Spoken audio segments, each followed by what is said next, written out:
नमस्ते साथीहरु, सन्चै हुनुहुन्छ हजुरहरु। आज म खेतमा अलहर काट्न जान छु। उ चाहिँ हाम्रो पडोसी दिदी। यो हाम्रो खेतको गहुँ काटिसकेछन्, दाउन मात्रै बाँकी छ।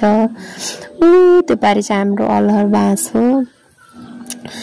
हिजो राति बाढ पुरै भाँचेर गोरुले खाइदियो के गहुँ पनि।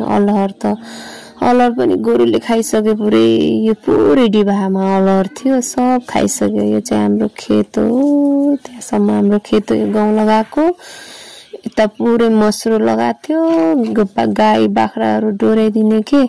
यस्तो मान्छेहरू छन् के भन्ने, अर्काको खेती के यस्तो लगाएको हुन्छ है, मेहनतले पुरै मतलबै नगर्ने के, यस्तै डोराइदिन्छन्।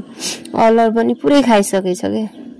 यस्तो 10 बजेको गर्मीमा आएको साथीहरु, पानी पनि ल्याएर आएन मामीहरु। खाना बनाउँदा ढिला भइहाल्यो के। ती पडोसी दिदी र बुहारीलाई बोलाएको, बरु तिमीहरु अलहरको दाउरा लग्नु है, थोरै बरु अलहर काटिदेऊ, घरसम्म बोकिदेऊ भनेको। अनि त्यसैले ल्याएको यिनीहरुलाई चाहिँ। के गर्ने, यस्तै हो, काम गर्नु पर्यो हैन। काम नगरेर काम छैन, आफ्नो लागि त काम गर्नु पर्यो। उ चाहिँ नाचिरहेको अर्को भिडियोमा है।